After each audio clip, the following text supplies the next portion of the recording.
તો જૂનાગઢના ગિરનાર રોપવેના ભાડા વધારા સહિતના પડતર પ્રશ્ને ગિરનાર ડોળી એસોસિએશન દ્વારા કલેક્ટર કચેરી ખાતે આવેદનપત્ર પાઠવી રજૂઆત કરવામાં આવી હતી।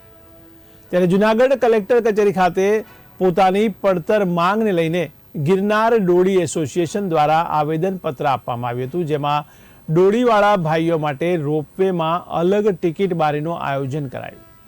ત્યારે ડોળીવાળા ભાઈઓ માટે ટિકિટના 100 રૂપિયા ભાવ રાખવાની માંગ પણ કરવામાં આવી છે। ત્યારે હાલ ડોળીવાળા ભાઈઓને રોપવેમાં જવા માટે 525 રૂપિયા ચૂકવવા પડે છે।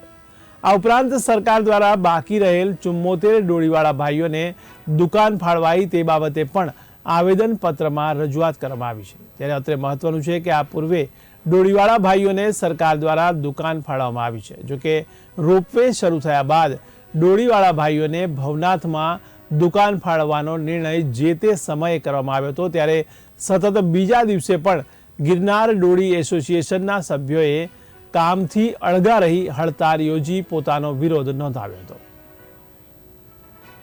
કલેક્ટર સાહેબને આવેદન દેવાનું હતું।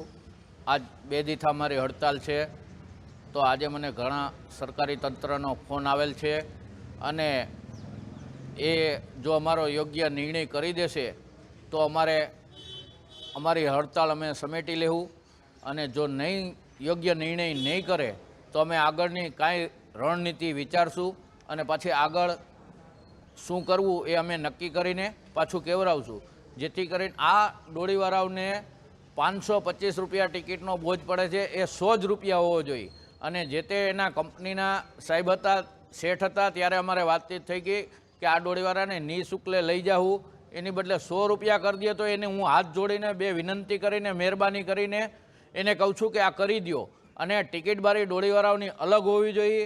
અને આ 178 ડોળીવાળા જે તે ટાઈમમાં લાયસન્સવાળા હતા એ ધારકોને 104 દુકાન દીધી છે, હજી 74 દુકાન બાકી છે, તો એનો હજી નિર્ણય આવ્યો નથી। એ પણ વહેલા થકી નિવાડો લઈ આવે એવી એક મારી સરકારશ્રીને અને ઉષા બેકરો કંપની સેટને એક મારી નમ્ર વિનંતી છે। અમે કલેક્ટર સાહેબને એક આવેદનપત્ર પાઠવ્યું છે કે અમારી કોઈ પણ વસ્તુની રજૂઆત છે એ રજૂઆત અમારી એ છે કે તમામે તમામ આવનાર પબ્લિક, જૂનાગઢની જનતા, આ કોઈ પણ વ્યક્તિને કોઈ પણ એની પાસે કોઈ સારી સારવાર નથી, કોઈ પણ વસ્તુની કોઈ પણ પુરવાઈ નથી કરતા, નથી સંડાસ બાથરૂમ, નથી પાણીની સુવિધા, કોઈ વસ્તુ છે નહીં।